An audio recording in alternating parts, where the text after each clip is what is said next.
Day friends, మనం child development and pedagogy December 2020 పేపర్ను తీసుకొని దయచేసి ప్రాక్టీస్ చేస్తున్నాం. సో ఇప్పుడు మనం 30 బిట్స్ ప్రాక్టీస్ చేయబోతున్నాం. సో దయచేసి మీ కాన్సెప్ట్స్ను ఒక నోట్బుక్ పైన పెట్టుకోండి. సో దానివల్ల మనకు హెల్ప్ అవుతుంది. అంటే మీ స్కోరింగ్ అనేది అంటే స్కోరింగ్ అనేది ఇంపార్టెంటే, బట్ ఇంతకుముందు కూడా అనుకుంటున్నాం 20 క్రాస్ అయితే చాలు, మీరు ఒక ఇంపార్టెంట్ మైల్ రాయి దాటినట్టే. దయచేసి ఇట్ ఈస్ ఏ ప్రాక్టీసింగ్ మాత్రమే. దయచేసి అంటే ఎక్కువ మార్కులు తక్కువ మార్కులు అనేది ఒక్కొక్కసారి వరీ కావాల్సిన అవసరం ఏమీ లేదు. ఇది సీటెడ్ పేపర్ డిసెంబర్ 2020 పేపర్ను తీసుకుంటున్నాం చైల్డ్ డెవలప్మెంట్ అండ్ పెడగాజీలో. సో 30 బిట్స్ ప్రాక్టీస్ చేయబోతున్నాం మనం. సో ఒకసారి మనం స్టార్ట్ చేసుకుంటున్నాం. ఒక ఫస్ట్ క్వశ్చన్ చూడండి. The most critical period of acquisition and development of language is, అంటే భాషా వికాసం లోపల అతి ముఖ్యమైన దశ, క్రిటికల్ పీరియడ్ భాషా వికాసంలో అతి ముఖ్యమైన దశ, most critical period of acquisition and development of language. అంటే లాంగ్వేజ్ అనేది అక్వైషన్ చేసుకుంటారు ఈ దశలో, వికాసం కూడా జరుగుతుంది. ఏ దశ అంటున్నాడు? ఒకటి ప్రీనేటల్ పీరియడ్, రెండవది ఎర్లీ చైల్డ్హుడ్, మూడవది మిడిల్ చైల్డ్హుడ్, నాలుగవది అడోలసెంట్. సో మళ్ళీ ఒకసారి చూద్దాం. ఒకటి ప్రీనేటల్ పీరియడ్, అంటే గర్భంలో ఉన్నప్పుడే. ప్రీనేటల్ అంటే అర్థం ఏంటంటే గర్భంలో ఉన్నప్పటి దశ.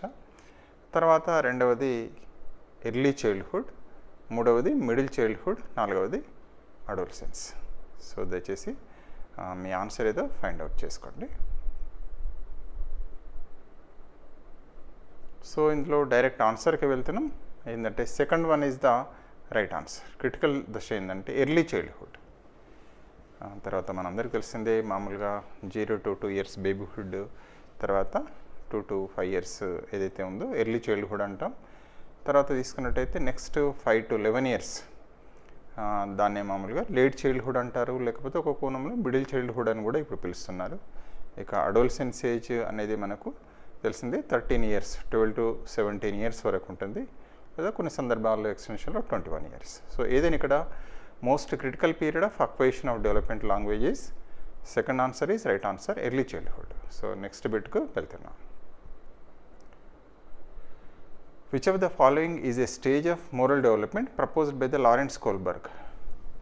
కోల్బెర్గ్ ప్రతిపాదించిన డెవలప్మెంట్ స్టేజ్ ఏది అని, మోరల్ డెవలప్మెంట్ లోపల ఏ స్టేజ్ ఏది? Which of the following is a stage, ఒక దశ మోరల్ డెవలప్మెంట్లో ప్రపోజ్డ్ బై లారెన్స్ కోల్బెర్గ్. ఒకటి latency stage, second one is social contract orientation, మూడవది కాంక్రీట్ ఆపరేషనల్ స్టేజ్, నాలుగవది industry versus inferiority stage. So ఇందులో 4 దశలు ఇచ్చారు. బహుశా మీరు ఆల్రెడీ ఐడెంటిఫై చేసే ఉండొచ్చు, అంటే కొన్ని కోల్బెర్గ్ సంబంధం లేని దశలు కనబడుతున్నాయి. సో దయచేసి మరొకసారి చూడండి. Which of the following is a stage of moral development proposed by Lawrence Kohlberg? One is latency stage, second one is social contract orientation, third one is concrete operational stage, fourth one industry versus inferiority stage. So దయచేసి మీ యొక్క ఆన్సర్ను identify చేసుకోండి. So ఇందులో direct ఆన్సర్కి వెళ్తున్నాం. అంటే elimination ప్రాసెస్లో కూడా వెళ్ళొచ్చు. మీ అందరికీ తెలిసిందే 2 రకాల డైరెక్ట్ వెళ్ళొచ్చు. ఎట్లా ఎలిమినేషన్ చేస్తున్నామంటే ఇండస్ట్రీ వర్సెస్ ఇన్ఫీరియారిటీ కాదు, కాంక్రీట్ ఆపరేషనల్ స్టేజ్ అనేది పియాజేది, లాటెన్సీ స్టేజ్ అనేది కోల్బెర్గ్ సంబంధమే లేదు. సో ఆటోమేటిక్గా second one is right answer. లేదా డైరెక్ట్గా కూడా వెళ్ళిపోవచ్చు. ద సోషల్ కాంట్రాక్ట్ ఓరియంటేషన్ అనేది కోల్బెర్గ్ ప్రపోజ్ చేసిన ఒక దశ. సో నెక్స్ట్ బిట్కి వెళ్తున్నాం. So during classroom discussions a teacher often pays more attention to boys than girls. This is an example of, అంటే ఒక టీచర్ గారు ఏం చేస్తున్నారంటే క్లాస్ రూమ్ చర్చల లోపల మగపిల్లల కంటే ఆడపిల్లల పైననే అటెన్షన్ ఎక్కువగా ఇస్తున్నారట. Pays more attention to boys than girls. ఇది దేన్ని సూచిస్తుంది? ఒకటి జెండర్ బయాస్, రెండవది జెండర్ ఐడెంటిటీ, మూడవది జెండర్ రిలవెన్స్, నాలుగవది జెండర్ కాన్స్టెన్సీ అని అంటున్నారు. దయచేసి చూసుకోండి. During classroom discussion a teacher often pays more attention to boys than girls. This is an example of. ఒకటి ఫస్ట్ ఆన్సర్ జెండర్ బయాస్, రెండవది gender identity, మూడవది gender relevance, నాలుగవది gender consistency అని ఇస్తున్నారు. సో కరెక్ట్ ఆన్సర్ని దయచేసి identify చేసుకోండి. So direct ఆన్సర్కి వెళ్తున్నాం. First answer is the right answer. Gender bias అంటారు. అంటే టీచర్ గారు ఏం చేస్తున్నారంటే మామూలుగా మగ పిల్లల పైన ఎక్కువ అటెన్షన్ ఇస్తున్నారట, ఆడపిల్లలకు అటెన్షన్ ఇవ్వడం లేదు. అది జెండర్ బయాస్నే సూచిస్తుంది. ఇక ఇది 2, 3, 4 ఆన్సర్స్ ఏవి కూడా కాదు. సో నెక్స్ట్ బిట్కి వెళ్తున్నాం. Which of the following is an effective strategy to reduce children gender stereotyping and gender role conformity? అంటే ఈ క్రింది వాటి లోపల ఏది మంచి స్ట్రాటజీ అంటున్నారు. ఎందుకు?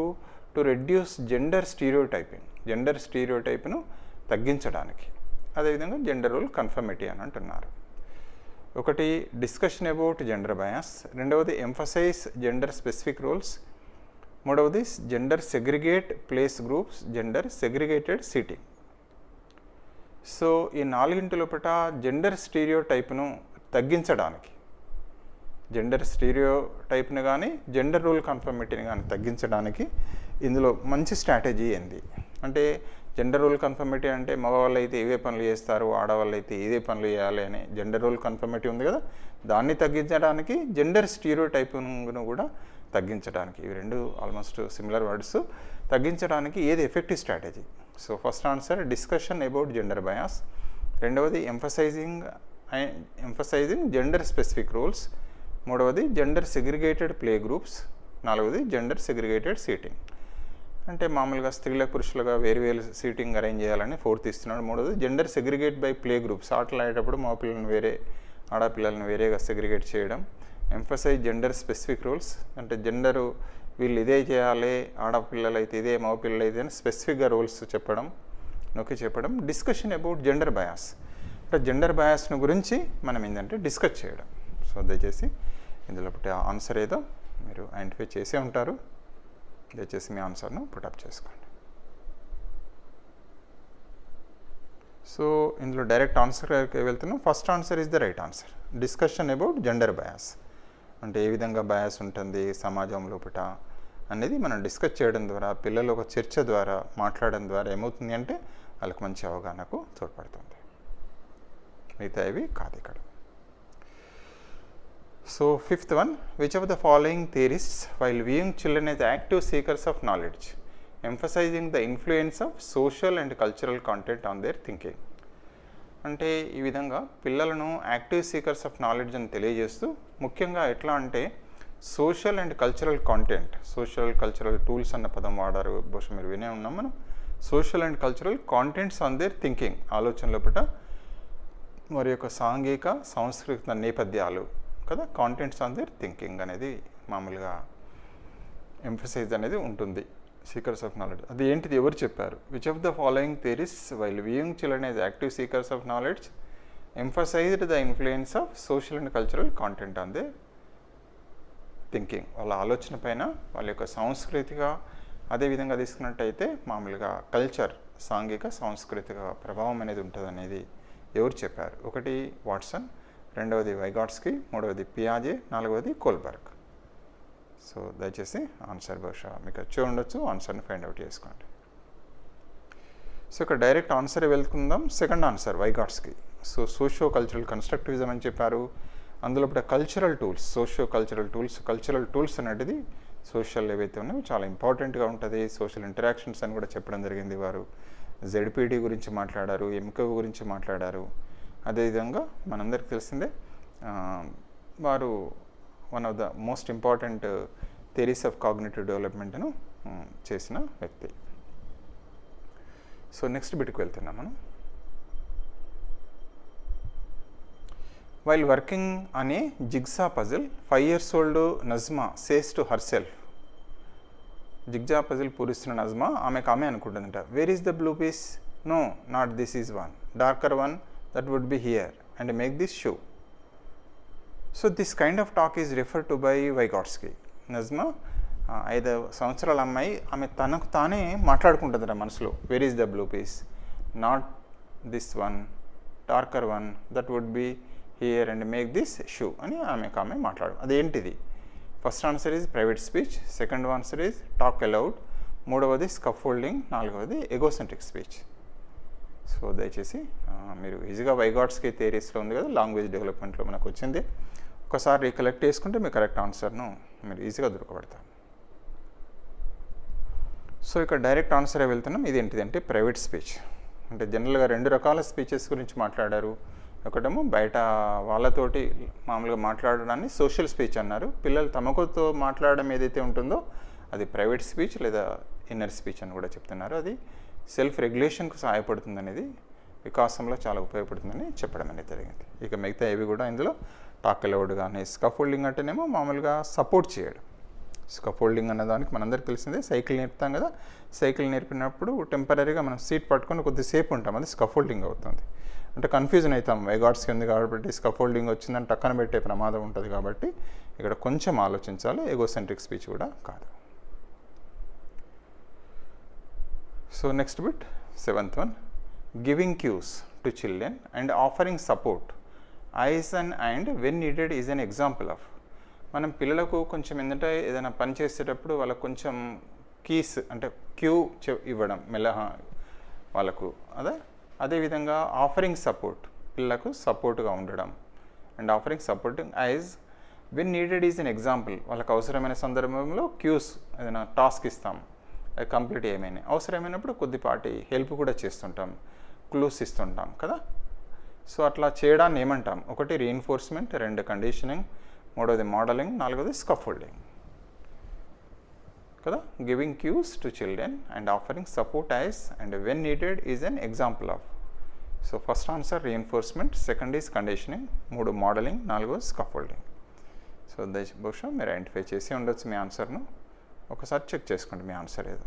సో దీనికి డైరెక్ట్ ఆన్సర్ వెళ్తున్నాం. 4th one is the right answer, scaffolding. పిల్లలకి ఏంటి అంటే మనకు వైగాట్స్కి సిద్ధాంతంలో ఇవి వచ్చిన విషయం మీకు తెలిసిందే.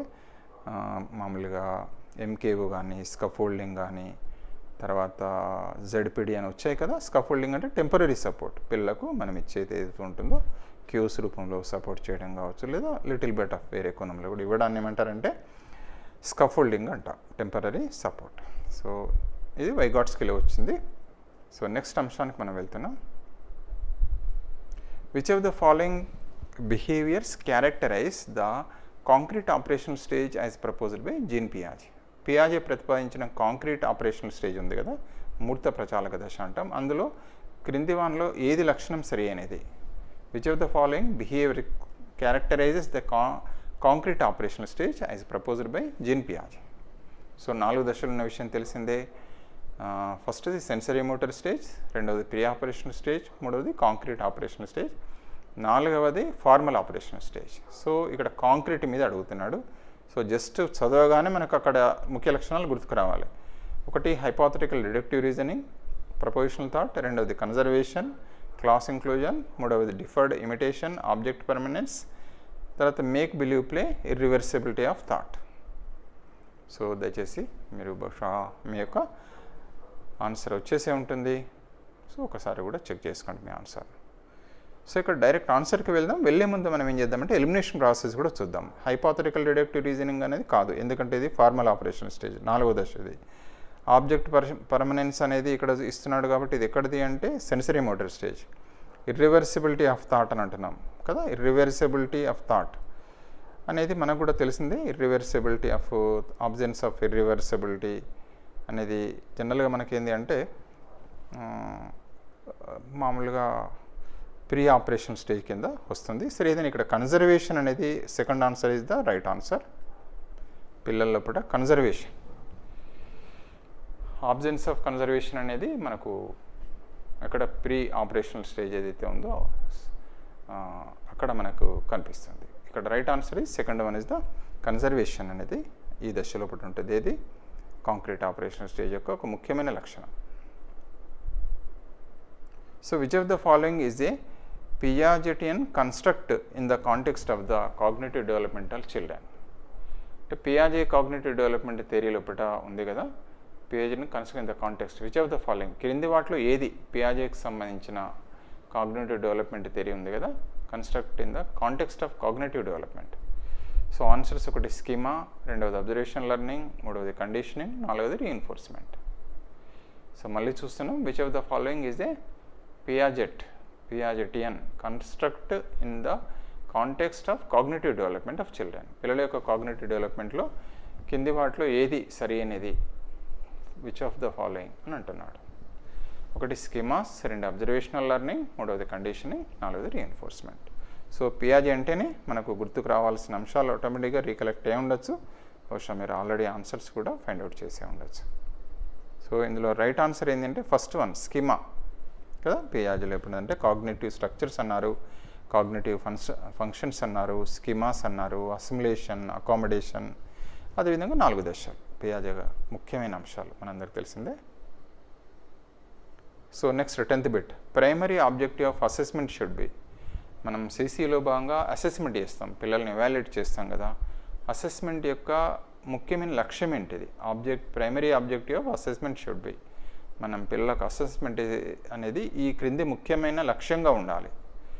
ఒకటి అసైనింగ్ ర్యాంక్ టు స్టూడెంట్స్, రెండవది understanding children's clarity and confusions about related concepts, రెండవది మళ్ళీ చూస్తున్నాం understanding children's clarity and confusions about related concepts, మూడవది labelling students as per their score, నాలుగవది marking pass or fail in the report card. So ఇక్కడ 4 answers ఇచ్చారు. ఒకటేమో asking rank to students, assigning rank for student, పిల్లలకు ర్యాంకులు ఇవ్వడానికి. రెండవది understanding children clarity and confusion about the related concepts. So పిల్లలు concepts ఏ విధంగా అవగాహన చేసుకోవడంలో క్లారిటీ ఏముంది, కన్ఫ్యూజన్ ఏముందో తెలుసుకోవడానికి. Labelling students as per their score, పిల్లల స్కోర్ను బట్టి వీళ్ళు లేబుల్ చేయడానికి, వీళ్ళు క్లెవర్స్, వీళ్ళు క్లెవర్లు కాదని. నాలుగవది marking pass or fail in the report card, పిల్లలని ఫెయిల్ పాస్ అని చెప్పడానికి. So what is the primary objective of assessment should be. అంటే అసెస్మెంట్ యొక్క ప్రాథమిక లక్ష్యం ఏమై ఉండాలి. సో దయచేసి మీ ఆన్సర్ను ఫైండ్ అవుట్ చేయండి. బహుశా మీకు ఆల్రెడీ ఐడెంటిఫై చేసే ఉండొచ్చు. సో ఇక్కడ అసెస్మెంట్ యొక్క ప్రైమరీ ఆబ్జెక్ట్ ఏంటంటే correct answer second one is the right answer. So understanding children's clarity and confusions about related concept, అంటే పిల్లలు కాన్సెప్ట్స్ని ఏ మేరకు అవగాహన చేసుకున్నారు, వాళ్ళకు ఆ కాన్సెప్ట్స్ పైన క్లారిటీ ఏముంది లేదా కన్ఫ్యూజన్ ఏముందో తెలుసుకోవడానికి. సో ఇక్కడ నెక్స్ట్ బిట్కి వెళ్తున్నాం. Which of the following statement about intelligence is correct. ప్రజ్ఞకు సంబంధించిన అంశం లోపల ఈ 4 స్టేట్మెంట్లు ఏది సరి అనేది. Which of the following statements about intelligence is correct. First one, intelligence is fixed ability determined at the time of birth only. Second one, intelligence can be accurately measured and determined by the using standardised tests. మూడవది, intelligence is unitary factor and a single trait. Fourth one, intelligence is multidimensional and set of complex abilities. So ఇక్కడ దయచేసి 4 answers ఇచ్చారు. Intelligence సంబంధించింది ఏది సరైన statement అంటున్నారు. ఒకటేమో intelligence is fixed, intelligence అనేది ఫిక్స్డ్గా ఉంటుంది, fixed ability, determined at the time of birth, పుట్టినప్పుడు ఎంత ఉందో అంతే ఉంటుంది కదా, ఏం మారదు, అది ఒక ఎబిలిటీ అంటున్నాడు. రెండవది, intelligence can be accurately measured and determined by the using standard test. మనం స్టాండర్డ్ టెస్ట్లు ఉపయోగించి ఇంటెలిజెన్స్ను అక్యురేట్గా కొలవచ్చు. మూడవది, intelligence is unitary factor and a single trait, అంటే ఒకే కారకం వల్ల కలుగుతుంది, అది ఒక సింగిల్ ట్రైట్గానే ఉంటుంది ఒకే లక్షణంగా. నాలుగవది, intelligence is multidimensional and set of complex abilities, ప్రజ్ఞ అనేది బహుళ రూపాల్లో కూడా ఉంటుంది, అదేవిధంగా సంక్లిష్ట సామర్థ్యాలను కలిగి ఉంటుంది. సో దయచేసి ఈ 4 ఆన్సర్లో ఒకటి రైటు, బహుశా మీరు ఐడెంటిఫై చేసే ఉండొచ్చు. కరెక్ట్ ఆన్సర్ ఏదో దయచేసి మీరు టిక్ చేసుకోండి. సో ఇక్కడ 11th అని డైరెక్ట్ ఆన్సర్ వెళ్తున్నాం. Fourth one is the right answer. ప్రజ్ఞకు సంబంధించిన అంశం లోపల ప్రజ్ఞ అనేది బహుళ రూపాల లోపల ఉంటుంది కదా, అది అనేక సామర్థ్యాలు మనకు తెలిసిందే. లింగ్విస్టిక్ అంటే గార్డెనర్ రూపొందించిన అది పికప్ చేసుకుంటే ఇది మనకు వస్తుంది. ఇంటెలిజెన్స్ మీద ప్రధానంగా మనకి ఏంటి అంటే gardener theory of multiple intelligence ఉన్నది మనకు సిలబస్లో, దాన్ని పికప్ చేసుకుంటే ఇది దొరికిపోతుంది మనకు. సో మిగతా ఏవి కూడా ఆన్సర్స్ కాదు. ఇది fourth one is the right answer. 12th bit, Ruhi always thinks of multiple solutions to a problem, many of which are original solutions. Ruhi is the displaying characteristic of N. So Ruhi అనే అమ్మాయి రుహి ఏం చేస్తుందట అంటే ఒక సమస్యకు thinks of multiple solutions, ఒక సమస్యకు to A problem అని చెప్పి, అంటే బహుళ సొల్యూషన్స్ అంటే వాటి యొక్క ఒక సమస్యకు అనేక పరిష్కారాలను ఆలోచిస్తుందట అమ్మాయి. ఒరిజినల్ సొల్యూషన్ అవి కూడా. Ruhi is the displaying character. Ruhi సూచిస్తున్న లక్షణం ఏంటిది? రుహిలో ఉన్న లక్షణం ఒకటి క్రియేటివ్ థింకర్, రెండవది కన్వర్జెంట్ థింకర్, మూడవది రిజిడ్ థింకర్, నాలుగవది ఎగో సెంట్రిక్ థింకర్. సో దయచేసి కొంచెం ఈ ప్రశ్నకు ఆన్సర్ బహుశా వచ్చేసే ఉండొచ్చు, కానీ ఆయన ఒకసారి రీచెక్ చేసుకోండి. సో ఆన్సర్స్ ఏమంటున్నాడు అంటే రుహి అన్న అమ్మాయి ఒక ప్రశ్నకు మల్టిపుల్ సొల్యూషన్ చూపెడుతుందట, అనేక అంటే పరిష్కారాలను సూచిస్తుంది, ఆలోచిస్తుంది. ఆ అమ్మాయి అనేక పరిష్కారాలను ఆలోచిస్తుంది. ఒక సమస్యను పరిష్కరించడానికి అనేక పరిష్కారాలను ఆలోచిస్తుందట, అవి original solutions. Ruhi displaying the characteristics, ఏ లక్షణాన్ని చూపెడుతుంది?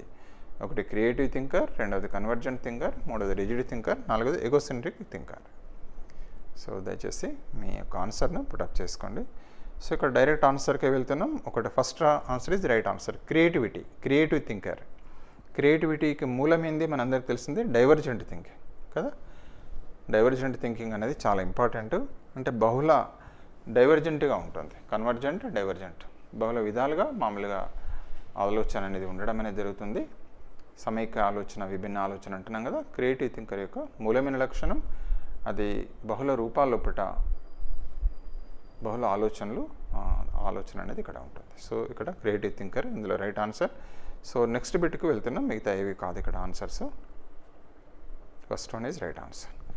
In a situation of less participation of students belong to a deprived group in teaching learning process, a teacher should.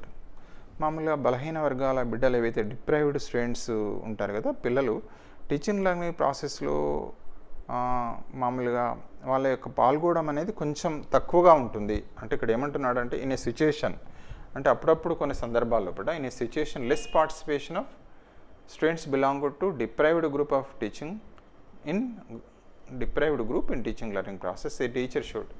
అప్పుడప్పుడు ఏమైతే అంటే టీచింగ్ లెర్నింగ్ ప్రాసెస్ లోపల ఈ డిప్రైవ్డ్ నుంచి వెళ్ళి వచ్చిన పిల్లలు కొంచెం పాల్గొనడాన్ని కొంచెం తక్కువగా ఉంటుంది. అప్పుడు ఏం చేయాలి? ఒకటి, ask the children to withdraw from the school. రెండు, accept the situation as it is. మూడోది, lower her expectations from such students. నాలుగోది, reflect on her own teaching and find the way to improve the students involvement. So ఇక్కడ 4 answers ఇచ్చారు. దయచేసి మీరు ఈజీగానే అర్థం చేసుకుని ఉండొచ్చు, ఆన్సర్ కూడా వచ్చి ఉండొచ్చు. అయినా మళ్ళీ ఒకసారి చూద్దాం. In a situation of less participation of students belong to a deprived group in teaching learning process A teacher should. అంటే డిప్రైవ్డ్ సెక్షన్స్కి వెళ్ళి వచ్చిన పిల్లలు కొన్ని సందర్భాల్లో కూడా బోధనాభ్యాసన ప్రక్రియలో కూడా కొంచెం వాళ్ళకి ఇన్వాల్వ్మెంట్ తక్కువ చూపెడుతుంటారట. అప్పుడు టీచర్గా మనం ఏం చేయాలి? Ask the children to withdraw from స్కూల్కి వెళ్ళిపోమని చెప్పడం.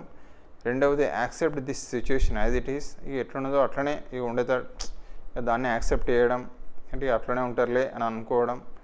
మూడోది, lower her expectation from such students. ఆ పిల్లల నుండి ఎక్స్పెక్టేషన్స్ను తక్కువగా ఉంచుకోవడం. నాలుగోది, reflect on her own teaching and find a way to improve students involvement. తప్పనిసరిగా టీచర్గా మనం ఏంటంటే అది మన యొక్క టీచింగ్ను రిఫ్లెక్ట్ చేస్తుంది. తప్పనిసరిగా మనం ఏంటంటే మనం and find way to improve students involvement. పిల్లలు ఏ రకంగా అయితే వాళ్ళు ఎక్కువ ఇన్వాల్వ్ అవుతారో మనం దాన్ని సరి చేసుకోవడం, మనం ఆలోచించుకోవడం అని అంటున్నారు.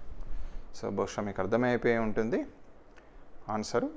ఏ answer right answer. So direct ఆన్సర్కి వెళ్తాను. 4th one is the right answer. తప్పనిసరిగా ఉపాధ్యాయులుగా మనం ఏం చేయాలంటే అలాంటి పిల్లలు ఏ రకంగా వాళ్ళు ఎక్కువ ఇన్వాల్వ్మెంట్ అయితే టీచింగ్ లెర్నింగ్ ప్రాసెస్లో ఇన్వాల్వ్ అవుతారో తప్పనిసరిగా చేయాలి. ఎట్లా ఇన్వాల్వ్ అవుతారో మనం ఆలోచించుకొని స్ట్రాటజీస్ని మనం మార్చుకోవాల్సి ఉంటుంది.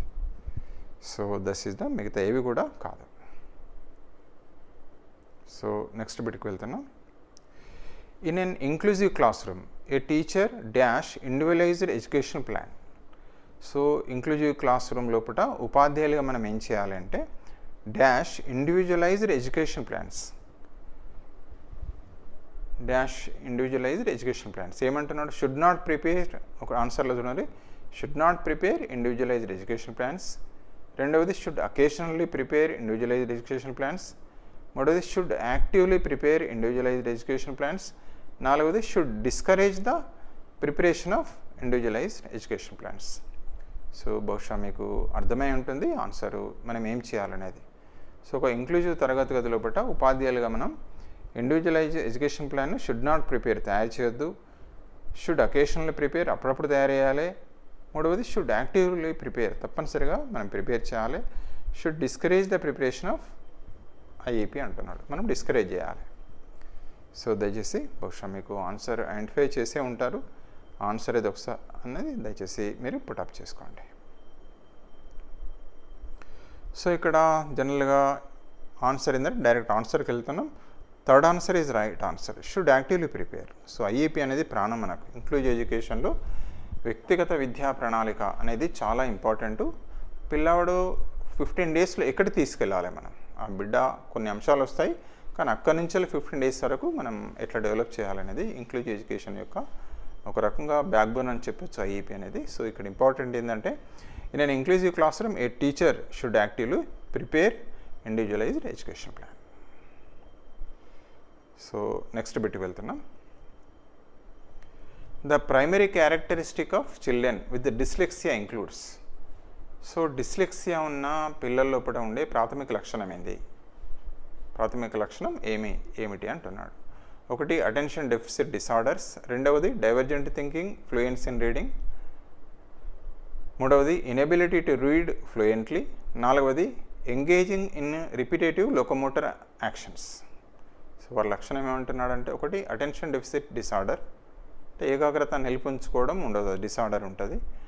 డైవర్జెంట్ థింకింగ్ ఉంటుంది, ఫ్లూయెన్సీ ఇన్ రీడింగ్ విభిన్నంగా ఆలోచిస్తారు, ఫ్లూయెన్సీ రీడింగ్ చాలా ఫ్లూయెంట్గా చదువుతారు. మూడవది ఇనెబిలిటీ టు రీడ్ ఫ్లూయెంట్లీ, వాళ్ళు ఫ్లూయెంట్గా చదవలేరు, సామర్థ్యం ఉండదు. నాలుగవది engaging in repetitive locomotor actions, locomotive action repeat చేస్తారు. సో బహుశా మీరు దీనికి ఆన్సర్ని ఐడెంటిఫై చేసే ఉంటారు. సో దయచేసి ఒకసారి చూసుకోండి మీ ఆన్సర్ ఏదో మరొకసారి. సో దీనికి ఆన్సర్ రైట్ ఆన్సర్ ఏంటంటే third answer is right answer, inability to read fluently, వాళ్ళు సరిగా చదవలేరు, అంటే అక్షరాలను తికమక ఉంటాయి కాబట్టి దయచేసి వాటిని గుర్తించడం కష్టమవుతుంది, చదవడం కూడా ఫ్లూయెంట్గా చదవలేరు పిల్లలు. సో నెక్స్ట్ బిట్కి వెళ్తున్నాం. The concept of inclusive education as advocated in right to education act 2009 is based on. మనం ఇంక్లూజివ్ ఎడ్యుకేషన్ గురించి the concept of inclusive education ఉంది కదా, రైట్ టు ఎడ్యుకేషన్లో యాక్ట్ ఆఫ్ 2009 బేస్డ్ ఆన్ దేని ఆధారంగా అక్కడ ఇంక్లూజివ్ ఎడ్యుకేషన్ను మనకు రైట్ టు ఎడ్యుకేషన్ యాక్ట్లో పెట్టడం అనేది జరిగింది. ఒకటి ద బిహేవియరిస్ట్ ప్రిన్సిపల్స్, రెండవది సింపథెటిక్ అటిట్యూడ్ టువర్డ్స్ డిసేబుల్డ్, మూడవది ఏ రైట్స్ బేస్డ్ హ్యూమనిస్టిక్ పర్స్పెక్టివ్, నాలుగవది main streaming of disabled by offering them primarily vocational education. So ఇక్కడ 4 ఆన్సర్స్ ఇచ్చారు. దయచేసి ఈ యొక్క రైట్ టు ఎడ్యుకేషన్ యాక్ట్ లోపల ఇంక్లూజివ్ ఎడ్యుకేషన్ను చేర్చడంలో బేస్డ్ ఆన్ దేని ఆధారంగా ఇంక్లూజివ్ ఎడ్యుకేషన్ రైట్ ఎడ్యుకేషన్ యాక్ట్లో చేర్చారు. సో ఒకటిది బిహేవియరిస్ట్ ప్రిన్సిపల్స్ ఆధారంగా, సింపథెటిక్ అటిట్యూడ్ టువర్డ్స్ డిసేబుల్డ్ పైన సింపథెటిక్ అటిట్యూడ్ వల్ల, మూడవది ఏ రైట్ బేస్డ్ హ్యూమనిస్టిక్ పర్స్పెక్టివ్, అంటే మా హ్యూమనిస్టిక్ పర్స్పెక్టివ్, రైట్స్ అంటే హక్కులకు, రైట్స్ బేస్డ్ అంటే మానవులకు హక్కులు ఉంటాయి కదా మనకు, రైట్స్ అంటే రైట్స్ బేస్డ్ అంటే హక్కులకు పునాదిగా వీళ్ళకి హక్కులు ఉంటాయి తప్పనిసరిగా అనేది humanistic perspective. Mainstreaming of disabled by offering them primary vocational education. So డిసేబుల్డ్కి వొకేషనల్ ఎడ్యుకేషన్ ద్వారా మెయిన్ స్ట్రీమ్కి చేర్చడం. సో బహుశా మీకు ఆన్సర్ వచ్చే ఉంటుంది, అర్థమై ఉంటుంది. సో దయచేసి కరెక్ట్ ఆన్సర్ను ఐడెంటిఫై చేయండి. సో దీనికి కరెక్ట్ ఆన్సర్ ఏంటంటే థర్డ్ వన్, రైట్స్ బేస్డ్, హక్కులే పునాది. అంటే ప్రతి బిడ్డకు కూడా ఎదిగే హక్కు అనేది ఉంటుందని మనం నేర్చుకున్నాం వొకేషనల్ లోపల. అంటే వాళ్ళ అవసరాలకు, అంటే వాళ్ళ సామర్థ్యాలకు అనుగుణంగా ప్రతి బిడ్డకు ఎదిగే హక్కు ఉన్నది. సో దాన్ని బేస్ చేసుకొని ఈ రైట్స్ బేస్డ్గానే అది ఇందులో చేర్చడం అనేది జరిగింది. సో నెక్స్ట్ బిట్కి వెళ్తున్నాం.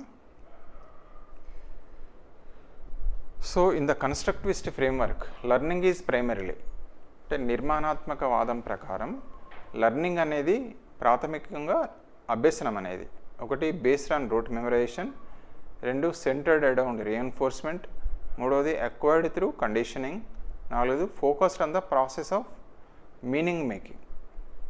నాలుగోది చూడండి, focused on the process of meaning making. So ఈ విధంగా కన్స్ట్రక్టివిస్ట్ ప్రకారం అభ్యసనం అనేది ప్రాథమికంగా ఏంటిది? ఒకటి బేస్డ్ ఆన్ రోట్ మెమరైజేషన్, అంటే బట్టి పట్టడం, సెంటర్డ్ అరౌండ్ రీఎన్ఫోర్స్మెంట్ ద్వారానే చేయడం. మూడవది అక్వైర్డ్ త్రూ ద కండిషనింగ్, నిబంధన అనేది ముఖ్యం.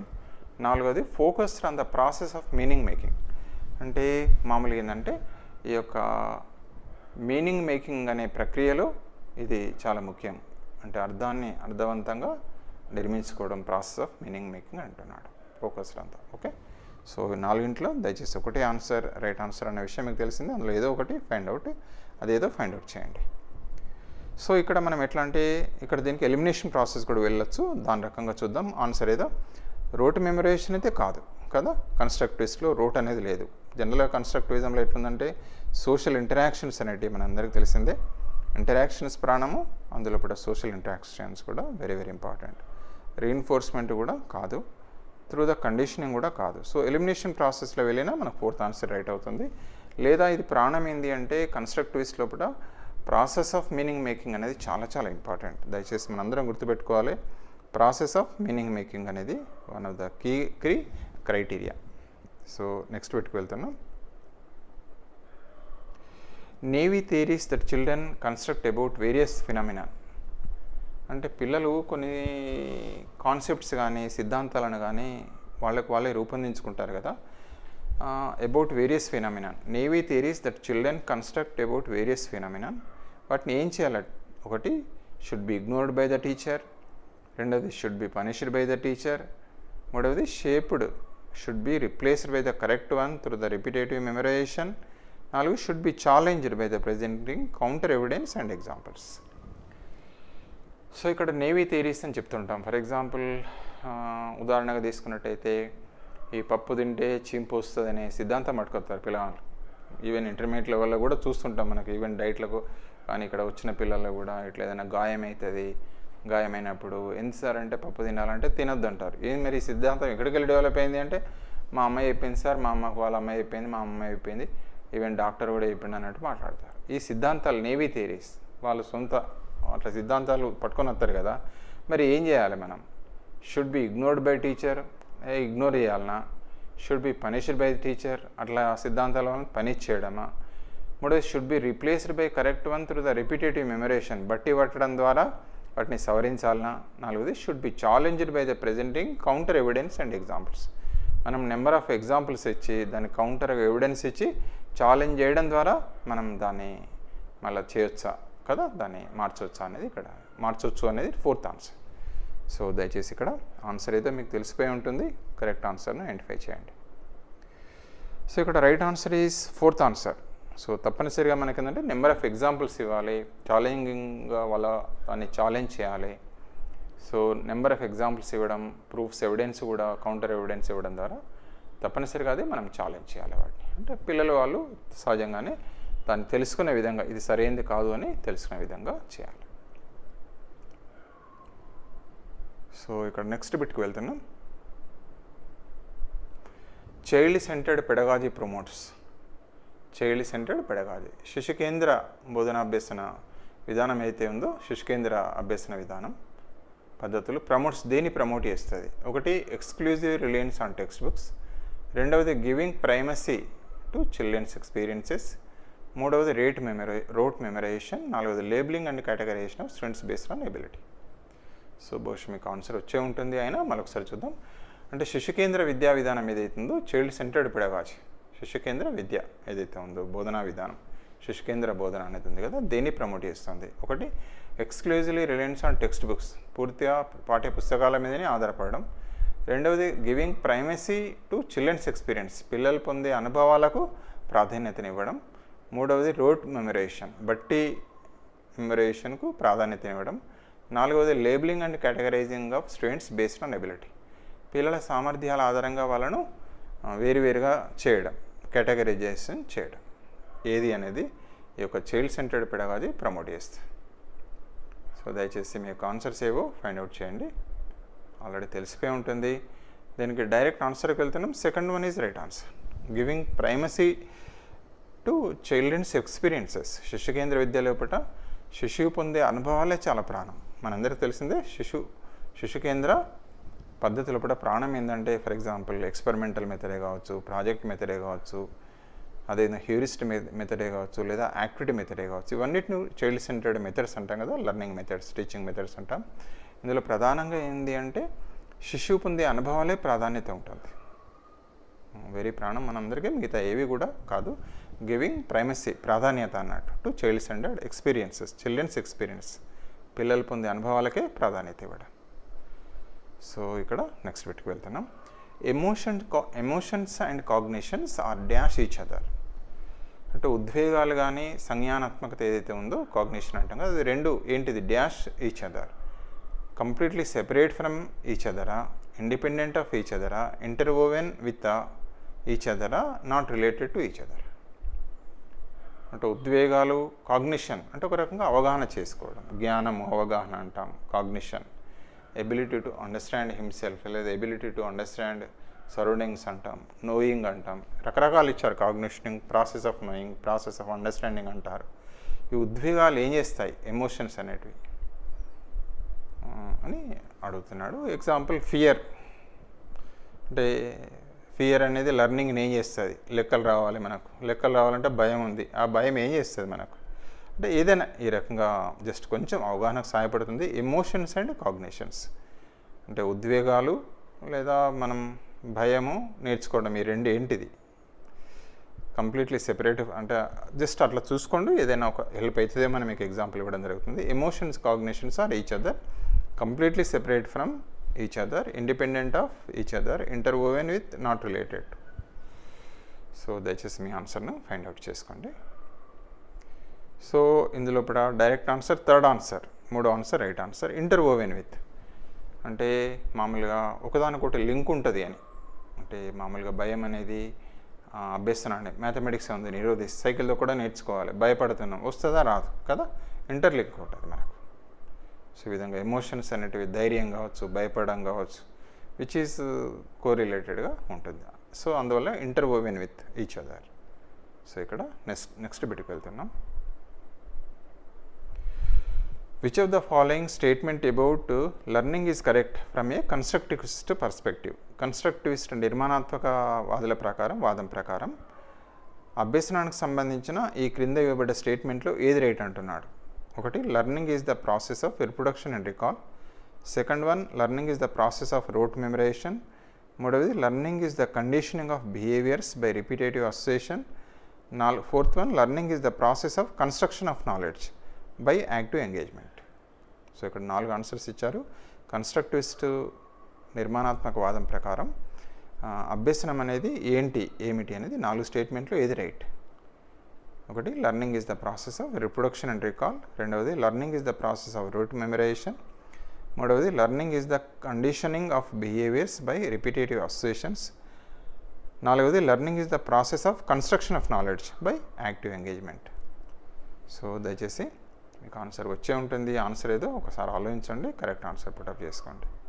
సో ఇందులో కరెక్ట్ ఆన్సర్, రైట్ ఆన్సర్ ఏంటంటే fourth one is the right answer. Learning అనేది process of construction of knowledge కదా, బై యాక్టివ్ ఎంగేజ్మెంట్. మనం యాక్టివ్గా ఎంగేజ్ చేయడం ద్వారా, అంటే మామూలుగా ఇంటరాక్షన్స్ ద్వారా ఎంగేజ్ అవుతాం కదా, అది దానిలో ప్రాసెస్ ఆఫ్ లెర్నింగ్లో కన్స్ట్రక్షన్ ఆఫ్ నాలెడ్జ్లో చాలా కీలకం. మిగతా ఇవి కూడా కాదు. రిప్రొడక్షన్, రికాల్ కాదు, ప్రాసెస్ ఆఫ్ మెమరైజేషన్ కాదు, కండిషనింగ్ కాదు. As per correct from the constructivist perspective, నిర్మాణాత్మక వాదం ప్రకారం. సో నెక్స్ట్ బిట్కి వెళ్తున్నాం. Presenting students with the clear examples and non examples. పిల్లలకి ఏంటంటే ఒక అంశం పట్ల అనేక ఉదాహరణలు ఇవ్వడం అనేది is an effective way of encourage conceptual change to leads confusion in the minds of students. మూడవది, causes gaps in their understanding of concepts. నాలుగవది, focus on the procedural knowledge rather than conceptual understanding. ఈ విధంగా examples, non examples ఇవ్వడం అనేది దేనికి తోడ్పడుతుంది? Is an effective way to encourage conceptual change. రెండవది, leads to confusion in the mind of students. మూడవది, causes gaps in their understanding of concepts. నాలుగవది, focus on the procedural knowledge rather than conceptual knowledge. So ఇక్కడ దయచేసి correct ఏదో find out చేసుకోండి మీ ఆన్సర్ను. So ఇక్కడ examples non examples ఇవ్వడం direct ఆన్సర్కి వెళ్తున్నాం. First one is the right answer. It is an effective way to encourage conceptual change. అంటే సరైన కాన్సెప్ట్స్ను డెవలప్ చేసుకోవడంలో, ఇక్కడ కాన్సెప్చువల్ చేంజ్ అన్న పదాన్ని మనం ఎట్లా తీసుకోవాలంటే వివిధ భావనలను అవగాహన చేసుకోవడంలో ఇది ఒక ఎఫెక్టివ్ మెథడ్. సో ఇది ఏంటంటే అనేక ప్రెజెంటింగ్ విత్ క్లియర్ ఎగ్జాంపుల్స్, సరైన ఉదాహరణలు ఇవ్వడం, నాన్ ఎగ్జాంపుల్స్. సో అవి కూడా అంటున్నాడు. సో ఇది first one is the right answer. So next బిట్కి వెళ్తున్నాం. Repeatedly asking children to engage in learning activities either to avoid punishment or to gain reward. పిల్లలకు నేర్చుకునే యాక్టివిటీస్లో మీరు పాల్గొనకపోతే మీకు దండన ఇస్తా, పనిష్మెంట్ అవుతుంది, ఒకవేళ లేదా మంచిగా పాల్గొంటే మీకు రివార్డ్ ఇస్తాను ఊరికే 10 సార్లు చెప్పడం, 10 సార్లు మామూలుగా టీచర్గా మనం మాట్లాడడం దేనికి దారితీస్తుంది? Repeatedly asking children to engage in learning activities either to avoid punishment are gain reward. మీరు నేర్చుకోండి, సరైన విధంగా నేర్చుకోకపోతే నేను పనిష్మెంట్ ఇస్తా, లేదా నేర్చుకుంటే రివార్డ్ ఇస్తా అని చెప్పి ఊకే రిపీటెడ్గా అనడం వల్ల ఏం జరుగుతుంది పిల్లల్లో? డిక్రీజెస్ ఎక్స్ట్రిన్సిక్ మోటివేషన్, రెండవది ఇంక్రీజ్ ఇంట్రిన్సిక్ మోటివేషన్, మూడవది would encourage children to focus on mastery rather than the performance goals, నాలుగవది decreases children natural interest and curiosity involved in learning. So ఈ విధంగా రిపీటెడ్గా మీరు అది నేర్చుకోకపోతే మీకు పనిష్మెంట్ ఇస్తా, శిక్ష వస్తుంది, నేర్చుకుంటే బహుమతి ఇస్తా అని చెప్పేసి అలా అనడం వల్ల ఏమవుతుంది అంటే డిక్రీజెస్ ఇన్ ఎక్స్ట్రిన్సిక్ మోటివేషన్ అంటే బాహ్య ప్రేరణను తగ్గిస్తుంది. రెండవది ఇంక్రీజెస్ ఇంట్రిన్సిక్ మోటివేషన్, రెండవది అంతర్గత ప్రేరణను పెంపొందిస్తుంది. మూడవది would encourage children for focus on mastery rather than performance goals. So master అంటే ఏదైనా ఒక అంశాన్ని మాస్టరీ చేయడంలో తోడ్పడుతుంది దాన్ని పర్ఫార్మెన్స్ గోల్ కన్నా. నాలుగవది డిక్రీజ్ చిల్డ్రన్స్ నేచురల్ ఇంట్రెస్ట్, పిల్లల్లో సహజ సిద్ధంగా ఉంటే ఇంట్రెస్ట్ను అదేవిధంగా క్యూరియాసిటీ కుతూహలాన్ని తగ్గిస్తుంది. Decreases children natural interest and curiosity involved in learning అంటే అభ్యసనంలో ఉన్న కుతూహలం, అంటే పిల్లలకు నేర్చుకోవడం అనేది ఒక కుతూహలంతో కూడుకున్నది కదా, అదేవిధంగా ఇంట్రెస్ట్ ఆసక్తి కూడా ఉంటుంది. ఈ విధంగా అనడం వల్ల తగ్గుతుంది. Decreases children's natural interest and curiosity involved in the learning అంటే సహజ సిద్ధమైన కుతూహలం తర్వాత ఆసక్తులను అభ్యసనంలో ఉండే దాన్ని తగ్గించే ప్రమాదం ఉంది అని అంటున్నాడు ఇందులో 4. సో కరెక్ట్ ఆన్సర్ ఏదో దయచేసి ఫైండ్ అవుట్ చేసుకోండి. సో ఇక్కడ డైరెక్ట్ ఆన్సరే వెళ్తున్నాం. Fourth one is the right answer. పిల్లలకు ఆ విధంగా 10 సార్లు రిపీటెడ్గా ఊకే 10 సార్లు చెప్పడం, నువ్వు నేర్చుకోకపోతే నీకు శిక్ష పడుతుంది, లేకుంటే నేర్చుకుంటే బహుమతి ఇస్తా అనడం దేనికి దారితీస్తుందంటే పిల్లల్లో ఉండే సహజ సిద్ధమైన నేర్చుకోవడం పట్ల ఉండే ఆసక్తి కానీ తర్వాత కుతూహలాన్ని కానీ తగ్గించే అవకాశాలు ఉంటాయని ఇక్కడ అది fourth answer. So fourth answer is the right answer, అది మనకు తెలిసిందే. ఓకే, సో నెక్స్ట్ ఒకటి వెళ్తున్నాం. Which of the following practice promotes meaningful learning? ఈ క్రింది వాటిలో ఏది మీనింగ్ఫుల్ లెర్నింగ్కు దారితీస్తుంది అనేది అంటున్నాడు. ఒకటి కార్పొరల్ పనిష్మెంట్, పిల్లలకు దండన చేయడం, రెండవది కోఆపరేటివ్ లెర్నింగ్ ఎన్విరాన్మెంట్, మూడవది కంటిన్యూస్ అండ్ కాంప్రహెన్సివ్ ఎవాల్యుయేషన్, నాలుగవది కాన్స్టెంట్ కంపారిటివ్ ఎవాల్యుయేషన్. సో దయచేసి 4 ఇచ్చాడు ఆన్సర్లు. ఒకటి కార్పొరల్ పనిష్మెంట్, రెండవది కోఆపరేటివ్ లెర్నింగ్ ఎన్విరాన్మెంట్, మూడవది CC continuous comprehensive evaluation, fourth one constant comparative evaluation. So దయచేసి ఇక్కడ 4 ఆన్సర్స్ ఇచ్చారు. సో ఇక్కడ మల్టిపుల్ ఆన్సర్స్ ఉన్నాయి చూడండి. ఒకటో దానిలో 1, 2 కరెక్ట్ అంటున్నాడు, రెండవ దానిలో 2, 3 కరెక్ట్ అంటున్నాడు, మూడవ దానిలో 1, 2, 3 అంటున్నాడు, నాలుగవ దానిలో 2, 3, 4 కరెక్ట్ అంటున్నాడు. సో ఇక్కడ ఈ 4 రైట్ ఆన్సర్స్ ఏవో మనం ఐడెంటిఫై చేసుకోవాలి. ఆ కాంబినేషన్ ఎక్కడుందో ఇలా ఆన్సర్లో చూసుకోవడం అనేది మీకు అందరికీ తెలిసిందే. సో కొంచెం ఆలోచిస్తే దొరికిపోతుంది. సో దయచేసి మీ ఆన్సర్ ఏదో ఫైండ్ అవుట్ చేసుకోండి.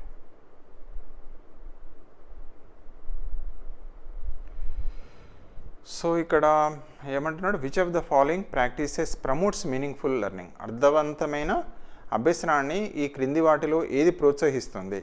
సో కార్పొరల్ పనిష్మెంట్ ఫస్ట్ది రైట్ కాదు, కోఆపరేటివ్ లెర్నింగ్ ఎన్విరాన్మెంట్ కలిగిస్తుంది, సిసి అనేది కూడా తోడ్పడుతుంది, తర్వాత కాన్స్టెంట్ కంపారిటివ్ పోల్చడం కంపారిటివ్ ఎవాల్యుయేషన్ కూడా తోడ్పడదు. ఇందులో 2, 3 అనేటివి కరెక్ట్, కోఆపరేటివ్ లెర్నింగ్ కానీ సిసి కానీ 2 కూడా మీనింగ్ఫుల్ లెర్నింగ్కు సహాయపడేవి. సో ఇక్కడ 2, 3 ఆన్సర్లు ఎక్కడ ఉన్నాయి అంటే చూడండి, 2, 3 ఆన్సర్లు సెకండ్ దానిలో ఉన్నది, కాబట్టి second one is the right answer. ఇలాంటి వాటిని కొంచెం కాన్షియస్గా ఉంటే చాలు, మనం ఈజీగా ఫైండ్ అవుట్ చేసుకోవచ్చు. మనకు కొంచెం టెన్షన్ పడాల్సిన అవసరం లేదు. కొద్దిగా కూల్గా ఆలోచిస్తే ఇలాంటి వాటికి సులభంగా ఆన్సర్స్ పికప్ చేసుకోవచ్చు. సో ఇక్కడ ఎలిమినేట్ చేసాం, కరెక్ట్ ఏదో ఫైండ్ అవుట్ చేసాం. సో దయచేసి మీకు 3 తెలిసే ఉంటుంది. So next one, how can teachers facilitate understanding of A complex concepts in the children. సంక్లిష్టమైన ఏవైతే భావనలు ఉంటాయో కాంప్లెక్స్ కాన్సెప్ట్స్ను మనం పిల్లల అవగాహన చేసుకోవడానికి మనం ఎట్లా టీచర్లుగా ఫెసిలిటేట్ చేయొచ్చు. ఒకటి బై డెలివరింగ్ లెక్చర్, రెండవది by organising competitive events, by మూడవది రిపిటేటివ్ మెకానికల్ డ్రిల్స్, నాలుగవది by providing opportunities for exploration and discussion. So సంక్లిష్టమైన భావనలను పిల్లల అవగాహన చేసుకోవడం లోపల ఎట్లా ఉపాధ్యాయులుగా మనం ఎట్లా ఫెసిలిటేట్ చేయాలి. బై డెలివరింగ్ లెక్చర్, మనం ఉపన్యాస పద్ధతిలో చెప్పడం. రెండవది బై ఆర్గనైజింగ్ కాంపిటేటివ్ ఈవెంట్స్, మనం పోటీ పరీక్షలను పోటీ ఈవెంట్ చేయడం, ఆర్గనైజింగ్ కాంపిటేటివ్ ఈవెంట్స్, పోటీలను నిర్వహించడం. మూడవది బై రిపిటేటివ్ మెకానికల్ డ్రిల్, మెకానికల్గా డ్రిల్ చేయించడం. నాలుగవది by providing opportunities for exploration and discussion, పిల్లలకి ఏంటి అంటే ఎక్స్ప్లోర్ చేయడానికి అదేవిధంగా డిస్కస్ చేయడానికి అవకాశాలను కల్పించడం ద్వారా మనం కాంప్లెక్స్ కాన్సెప్ట్ను అవగాహన కలిగించవచ్చు అని అంటున్నారు. ఈ 4 దయచేసి మీరు ఆల్రెడీ ఫైండ్ అవుట్ చేసే ఉంటారు. ఆన్సర్ కరెక్ట్ ఆన్సర్ ఏదో ఒకసారి చెక్ చేసుకోండి. సో దీనిలో డైరెక్ట్ ఆన్సరే వెళ్తున్నాం. ఇందులో 4th one is the right answer. Providing opportunities for exploration and discussion. పిల్లలు ఫర్ ఎగ్జాంపుల్ మనకి ఈవీఎస్ఏ తీసుకుందాం ఎగ్జాంపుల్. అందులో వాళ్ళకి ఏం చేస్తారంటే పరిసరాల లోపల ఉన్న వివిధ రకాల అంశాలను ఏం చేస్తారంటే ఎక్స్ప్లోర్ చేస్తారు. వాళ్ళు తీసుకొచ్చిన సమాచారాన్ని డిస్కస్ చేయడం ద్వారా సో ఎలాంటి కాంప్లెక్స్ సంక్లిష్టమైన భావనలైనా సులభంగా అవగాహన చేసుకుంటారు. లెక్చర్ ఇవ్వడం ద్వారా కాదు, కాంపిటేటివ్ ఈవెంట్స్ పెట్టడం ద్వారా కాదు, మెకానికల్ డ్రిల్ ద్వారా కూడా కాదు. Only by providing opportunities for exploration discussion. పిల్లలకి ఏం చేయాలంటే మనం అవకాశం కలిగించాలి ఎక్స్ప్లోర్ చేయడానికి, వాళ్ళు చర్చించుకోవడానికి. ఎప్పుడైతే అవకాశం కలిగిస్తామో సో దయచేసి అప్పుడు సులభంగా అవగాహన చేసుకుంటారు. అందువల్ల 4th one is the right answer. So next బిట్కి వెళ్తున్నాం. 26th, a primary school teacher can encourage children to become effective problem solvers by. ఒక ప్రాథమిక స్థాయి ఉపాధ్యాయులుగా పిల్లలు ఎఫెక్టివ్గా సమస్యను పరిష్కరించుకోవడంలో మనం ఏ విధంగా ప్రోత్సహించవచ్చు అని అంటున్నాడు. ఒకటి, offering materialistic reward for every small task. Second one, emphasizing only on procedural knowledge. మూడవది, dismissing and penalizing incorrect answers. నాలుగవది, encouraging children to make intuitive guesses and then brainstorming on the same. So ఇక్కడ 4 ఇచ్చారు దయచేసి. అంటే a primary school teacher can encourage children to become an effective problem solver by. ఒక ప్రాథమిక స్థాయి ఉపాధ్యాయులుగా మనం పిల్లలను సమస్యలను పరిష్కరించుకోవడం లోపల ఏ విధంగా ఎంకరేజ్ చేయవచ్చు అని చెప్తున్నాడు.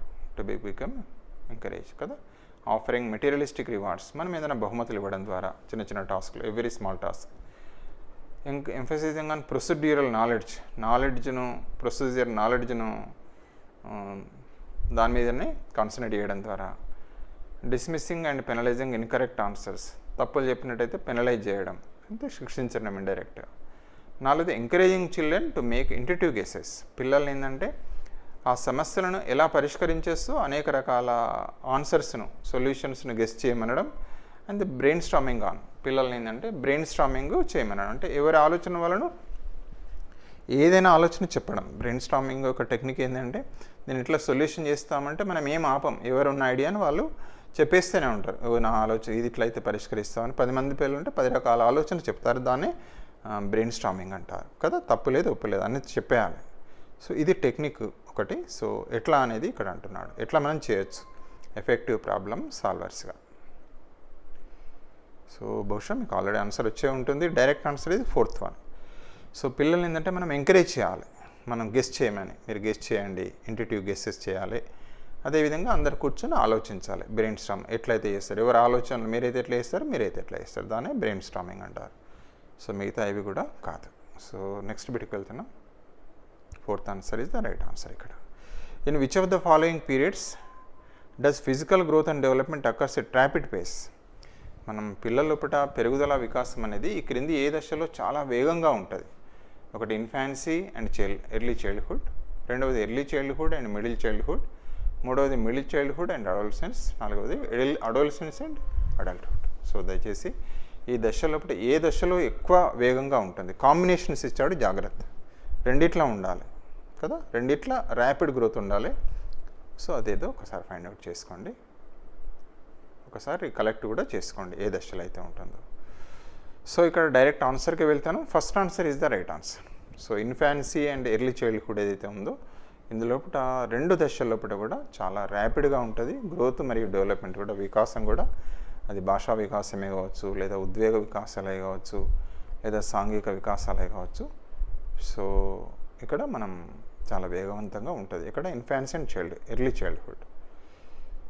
సో ఇక్కడ first answer is right answer. మిగతా అది కంపేర్ చేసుకున్నప్పుడు ఇక్కడే చాలా ఎక్కువగా ఉంటుంది వికాసాలు, అన్ని రకాల వికాసాలను దృష్టిలో పెట్టుకోవాల్సి ఉంటుంది. సో నెక్స్ట్ బిట్కి వెళ్తున్నాం. 27th first answer is right answer. So which of the following is not a principle of development? క్రింది వాటిలో వికాస సూత్రం కానిది ఏంటిది? సో ఇక్కడ కొంచెం కాషియస్గా ఉండాలి. ఇప్పుడు ఫర్ ఎగ్జాంపుల్ అన్నిట్లో పాజిటివ్ వచ్చే ఇది ఒకటే నెగిటివ్ క్వశ్చన్ వస్తుంది మనకు. అంటే ఒక్కొక్కసారి ప్రిన్సిపల్ ఆఫ్ డెవలప్మెంట్ అంటాం అనుకొని మనం డైరెక్ట్గా టక్కన ఆన్సర్ పెట్టేస్తాం. కాదు, ఇక్కడ చూడండి, which of the following is not a principle of development? క్రింది వాటిలో వికాస సూత్రం కానిది ఏది కదా. సో అందులో అన్నీ ఉంటాయి, ఒకటి మాత్రమే కాంది ఉంటుంది. ఒకటి డెవలప్మెంట్ ఈజ్ లైఫ్ లాంగ్, రెండవది డెవలప్మెంట్ ఈజ్ మాడిఫైయబుల్, అదేవిధంగా మూడవది development is influenced by both heredity and environment, నాలుగవది development is universal and cultural content, cultural content do not influence it. Fourth మళ్ళీ చూద్దాం, development is universal and cultural contents do not influence it. So ఇందులో వికాస సూత్రం కానిది ఏది? So బహుశా మీరు ఆల్రెడీ ఐడెంటిఫై చేసే ఉండొచ్చు, అయినా మళ్ళీ ఒకసారి కూడా చూద్దాం. ఒకటి డెవలప్మెంట్ ఈజ్ లైఫ్ లాంగ్, అంటే డెవలప్మెంట్ వికాసం అనేది జీవిత పర్యంతం సాగుతుంది. రెండవది డెవలప్మెంట్ ఈజ్ మాడిఫైయబుల్, మార్పుల చేర్పులకు లోనవుతుంది. మూడవది development is influenced by both heredity and environment, వికాసం అనేది అనువంశికత తర్వాత హెరిడిటీల రెండు ఇన్ఫ్లుయెన్స్ కూడా ఉంటుంది. నాలుగవది development is universal and cultural content don't influence it, development అనేది యూనివర్సల్ కానీ కల్చరల్ కాంటెంట్ అంటే సంస్కృతి అనేది ఎలాంటి ప్రభావాన్ని చూపెట్టదు. సో దయచేసి ఇందులో కరెక్ట్ ఆన్సర్ని ఐడెంటిఫై చేయండి. బహుశా మీకు ఆల్రెడీ వచ్చేసే ఉంటుంది. కానిది ఏది అది మాత్రం జాగ్రత్త. Which of the following is not a principle of development? వికాస సూత్రం కానిది. సో డైరెక్ట్ ఆన్సర్కి వెళ్తాను. Fourth one is the right answer. అది ప్రిన్సిపల్ ఆఫ్ డెవలప్మెంట్ కాదు, మిగతా అన్నీ కూడా ప్రిన్సిపల్స్ ఆఫ్ డెవలప్మెంటే. డెవలప్మెంట్ ఈజ్ లైఫ్ లాంగ్ అనేది, డెవలప్మెంట్ ఈజ్ మాడిఫైయబుల్ అనేది, development is influence by both heredity and environment. అది ఇక్కడ ఇండివిజువల్ డిఫరెన్సెస్ అని వాడతాం కదా, డెవలప్మెంట్లో ఇండివిజువల్ డిఫరెన్సెస్ అంటాం. సో అక్కడ ఇండైరెక్ట్గా గడిచాడు ఇట్లా. సో ఇక్కడ థర్డ్ది మాత్రం development is universal and cultural content don't influence it, cultural content అనేది తప్పనిసరిగా ఇన్ఫ్లుయెన్స్ చేస్తుంది. అదేవిధంగా ఇది సూత్రం కానిది, అదే fourth one. Fourth one is the right answer. So next bit వెళ్తున్నాం. The primary cause of individual variation is, అంటే ఇక్కడ వేరియేషన్ అంటే మార్పులు వ్యక్తుల్లో. ఇప్పుడు తల్లిదండ్రుల చూస్తే వాళ్ళ పిల్లలు కొద్దిపాటు వేరియేషన్స్ ఉంటాయి, కొన్ని చిన్న చిన్న మార్పులు అనేటివి ఉంటాయి, వేరియేషన్స్, వైవిధ్యం అంటాం కదా. The primary cause of individual variations, వ్యక్తుల్లోపల ఉండే వైవిధ్యానికి కారణం ఏంటిది? So first answer the genetic code received by the individuals from birth to parents, రెండవది ఇన్బోర్న్ క్యారెక్టరిస్టిక్స్, మూడవది ఎన్విరాన్మెంటల్ ఇన్ఫ్లుయెన్స్, నాలుగవది the complex of interplay between the heredity and environment, అంటే రెండింటి యొక్క ఇంటర్ప్లే, హెరిడిటీ మరియు ఎన్విరాన్మెంట్. సో బహుశా మీకు already answer వచ్చేసే ఉంటుంది. అంటే వైయక్తిక భేదాలకు కారణం ఏంటిది? The primary cause of individual variation or individual differences. ఇంతకుముందు అనుకున్నాం ఇండివిజువల్ డిఫరెన్సెస్ కారణం, ప్రాథమిక కారణం. ఒకటి genetic code received by the individuals from birth to parent, second the inborn characteristics, మూడవది ఎన్విరాన్మెంటల్ ఇన్ఫ్లుయెన్సెస్, నాలుగవది the complex interplay between the heredity and environment. So దయచేసి మీ ఆన్సర్ మీకు వచ్చేసే ఉంటుంది. సో ఇక్కడ ఇండివిజువల్ డిఫరెన్సెస్ కారణం ప్రధానంగా రైట్ ఆన్సర్ ఫోర్త్ వన్, అంటే interplay between heredity and environment కదా. వైయక్తిక భేదాలకు మూల కారణం ఏంటి అంటే ఒక తల్లికి పుట్టిన బిడ్డలైనా కూడా అందులో మామూలుగా తేడాలు ఉంటాయి. దానికి కారణం ఏంటంటే హెరిడిటీ ఉంటుంది, ఎన్విరాన్మెంట్ ఉంటుంది, లేదా మన తరగతి గదిలో ఉన్న పిల్లల లోపల అనేక వైవిధ్యాలు ఉంటాయి. దానికి కారణం ఏంటి అంటే వాళ్ళు పెరిగిన పరిసరాలు, అదేవిధంగా అనువంశికత కూడా కారణం. సో నెక్స్ట్ బిట్కి వెళ్తున్నాం. So last bit almost. Which of the following are the examples of secondary socialising agency? So ద్వితీయ అంటే సెకండరీ సోషలైజేషన్ ఏజెన్సీ ఏది, ఏజెన్సీ ఎవరు అని అంటున్నారు. ఒకటి ఫ్యామిలీ అండ్ నైబర్హుడ్, రెండవది ఫ్యామిలీ అండ్ మీడియా, మూడవది స్కూల్ అండ్ మీడియా, నాలుగవది మీడియా అండ్ నైబర్హుడ్. సో దయచేసి మీరు ఆన్సర్ ఫైండ్ అవుట్ చేసే ఉండొచ్చు. సో ప్రైమరీ ఏజెంట్ ఎవరో మీకు తెలుసు, సెకండరీ ఏజెంట్ ఎవరో కూడా మీకు తెలుసు. సో అందులో దాన్ని పికప్ చేసుకోవచ్చు ఈజీగా. Which of the following are examples of secondary socialisation agency?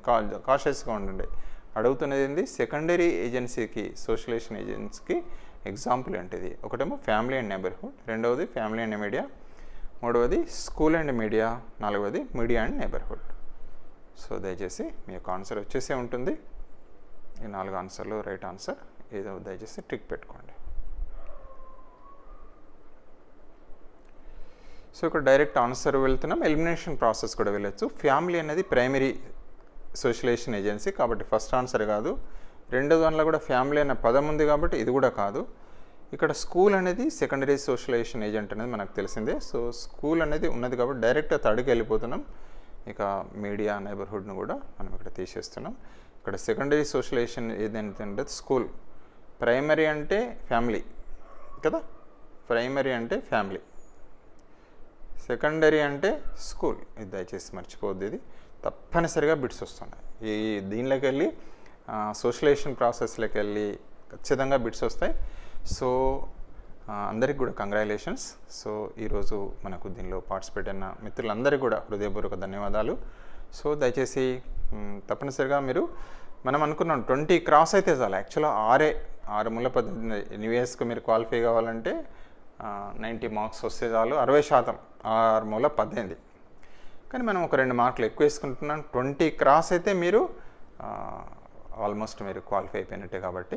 So తప్పనిసరిగా మిత్రులందరికీ విజ్ఞప్తి, మనం టెన్షన్ పడద్దు. ఎగ్జామినేషన్ టైంలో మనం వీ షుడ్ నాట్ ఫీల్, ఎన్ని ఎక్కువ వస్తే అంత మంచిది, అంటే ఆపమనిగా ఉద్దేశం కాదు.